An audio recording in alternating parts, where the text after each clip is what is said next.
Halo guys, selamat datang di channel Crackitech ID. Tapi hari ini, Luis lagi sibuk makan all you can eat. Jadi hari ini gue akan datang bawain videonya. Buat kalian yang belum kenal, kenalkan. Nama gue Jonathan, dan gue di sini akan menjadi host magang selama beberapa bulan ke depan di channel Crackitech ID. Jadi kalau misalkan kalian mau lihat gue lulus magang dan tetap di sini, jangan lupa untuk nyalain tombol subscribe dan juga bel notifikasi supaya nggak ketinggalan semua video dari channel ini, termasuk video dari gue. Dan jangan lupa untuk like, share, dan juga komen kalau misalkan kalian kira-kira punya saran dan kritik supaya video gue semakin bagus. Jadi, karena ini adalah review produk pertama gue di channel ini, akan sangat cocok kalau gue juga nge-review produk yang sama-sama memulai debutnya. Dan kebetulan ada mouse gaming yang baru saja muncul dari sebuah brand yaitu Pressplay Icarus. Nah, Pressplay ini biasanya dikenal sebagai brand yang menjual produk yang bisa mempercantik setup desk kalian.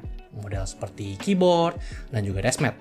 Tapi selain dua produk itu, ternyata mereka juga pernah menjual mouse yang namanya kalau nggak salah Nova. Tapi mouse wireless yang satu ini tidak digunakan atau diperuntukkan untuk kebutuhan gaming. Tetapi, Icarus menjadi cerita yang berbeda, dibekali dengan sensor PAW3338 dan klaim yang beratnya hanya sekitar 77 gram. Belum lagi klaim dari Pressplay menyatakan bahwa mouse yang satu ini bisa bersanding dengan G Pro Superlight yang pada saat rilis harganya sekitar 2 jutaan. Karena mouse ini bisa jadi pilihan menarik dengan harga hanya sekitar 600 ribuan. Karena jika klaim-klaim tersebut betul adanya, artinya mouse ini bisa menjadi pilihan menarik daripada harus beli G Pro Superlight yang harganya hampir 3 kali lipat. Tapi nggak usah muluk-muluk deh. Sekarang, apakah dengan produk yang sebenarnya sama, mouse ini bisa bersanding dengan produk yang sudah rilis? Dan jika memang klaim dari Pressplay ini betul adanya, apakah klaim-klaim ini bisa dibuktikan dengan produk yang di-deliver? Gue akan coba jawab hal tersebut satu persatu.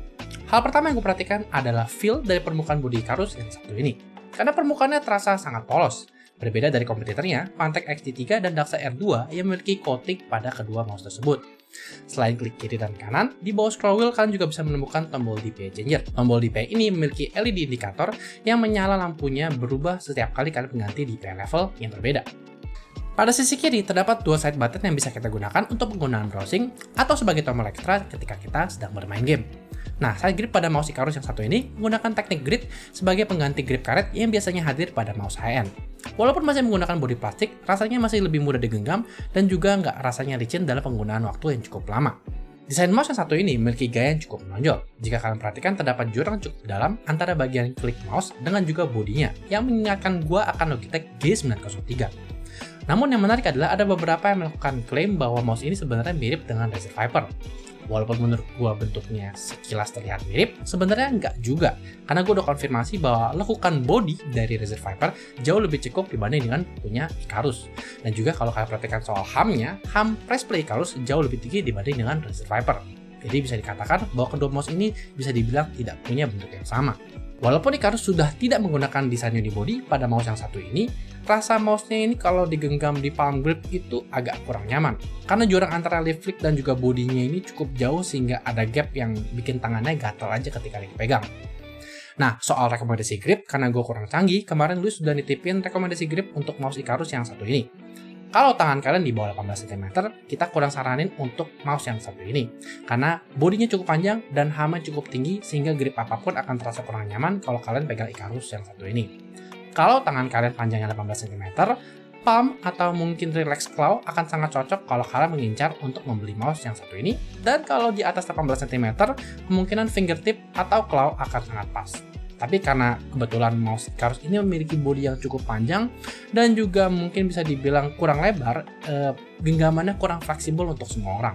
Melihat ke bawah mouse, kita bisa menemukan 3 mouse fit, 2 di atas dan juga 1 di bawah yang ukurannya cukup panjang. Walaupun mouse fit yang diberikan Icarus cukup tipis, bisa dibilang ujungnya sudah rounded sehingga bisa mengurangi rasa kasar ketika bergesekan dengan mousepad. Waktu digunakan untuk bermain gaming, mouse fit Icarus ini ternyata nggak menjadi masalah, karena beratnya yang sebesar 77 gram ini bisa mengimbangin gesekan ketika harus ngerem secara akurat. Gue hanya berharap Pressplay bisa memberikan PTFE mouse fit yang jauh lebih tebal daripada mouse yang satu ini, karena ini bisa dilakukan dengan kompetitornya yaitu Fanatec XT3 dan juga Daxa R2. Selain itu, kalian bisa menemukan tombol power untuk menyalakan mouse dan juga tombol LED untuk bisa menyalakan RGB underglow yang terdapat pada mouse Icarus yang satu ini. RGB-nya bisa dibilang cukup cakep, apalagi dipadukan dengan bodi warna Icarus berwarna putih bisa dibilang sangat mencolok. Namun saking mencoloknya, gue sampai kaget untuk menemukan light bleed yang bisa terlihat pada top shell dan juga bottom shell pada mouse yang satu ini. Seharusnya dengan coating permukaan bodi yang benar, hal ini bisa dihindarin sehingga bisa menjaga impresi dan juga estetika yang gue dapatkan ketika melihat mouse yang satu ini. Waktu gue cobain main Valorant dengan mouse yang satu ini, terasa mouse fit yang tipis ini menjadi masalah. Karena ketika gue pairing Press Play Icarus dengan Zoe GTFX, terasa terdapat extra resistance ketika harus swiping mouse dari satu titik ke titik lainnya. Itu terjadi karena mouse fitnya terlalu tipis, sehingga bodinya juga ikut bergesek di atas mousepad. Sehingga walaupun bisa dibilang cukup enteng, 77 gram, tapi rasanya nggak terlalu smooth ketika harus dibanting mouse-nya dari satu titik ke titik lainnya. Namun kamu nggak perlu khawatir soal akurasi sensornya karena sudah menggunakan PAW 3338, sehingga kalian nggak perlu khawatir soal slow skipping ataupun spin out karena acceleration speednya sudah 40G dan juga tracking speednya sudah sebesar 400 fps. Jadi yang perlu kalian khawatirkan adalah settingan DPI yang sesuai dengan sensitivitas tangan kalian masing-masing.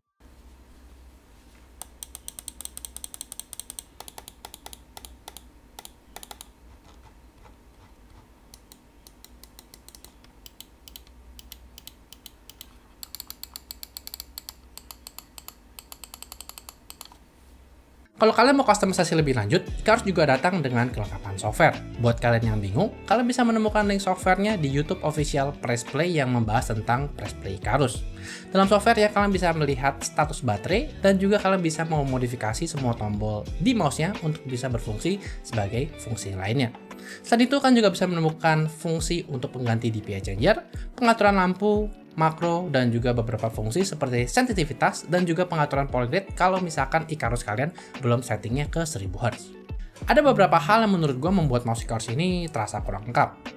Icarus ini tidak memikirkan bagaimana bisa menyimpan dongle di mouse-nya, sehingga ketika sedang traveling menurut gue rasanya kurang praktis. Selain itu terdapat RGB bleeding dan juga rasa permukaan bodinya yang bisa dibilang sangat polos. Selain itu, desain punuknya bisa dibilang cukup aneh, sehingga desainnya itu nggak bisa digunakan secara fleksibel bagi kebanyakan tangan orang. Belum lagi klaim Press Play menyatakan bahwa mouse ini bisa bersanding dengan G Pro Superlight. Maksud gue, jika memang bisa bersanding dalam aspek apa? Karena kalau bisa dibilang dalam bentuknya keduanya nggak sesuai. Kalau berat, bisa dibilang G Pro Superlight itu lebih ringan. Dan apalagi kalau kita ngomongin soal kabel USB-C yang diberikan oleh Icarus, kabel USB-C-nya itu tidak bisa menggunakan kabel USB-C lain karena bibirnya itu yang terlalu dalam. Jadi jangan sampai kalian kehilangan kabel USB-C yang diberikan dari Icarus. Icarus ingin menjadi sebuah mouse gaming yang memiliki banyak hal. Sensor mouse yang bagus, lalu beratnya ringan, dan juga harganya yang terjangkau. Namun setelah melakukan review, impresi gue yang tadinya bagus ini terasa satu persatu menjadi kurang sempurna. Seperti kualitas coating mouse, yaitu mouse fit juga yang cukup tipis. Apalagi klaim dari Press Play yang menurut gua agak berlebihan. Bahkan jika kita membuang klaim tersebut dan menyandingkan ini dengan produk yang bisa dibilang cukup setara seperti Phanteks XT3 atau mungkin Darkseid R2 dengan harga yang sama atau bahkan harga yang lebih murah, bisa dibilang eksekusinya jauh lebih baik.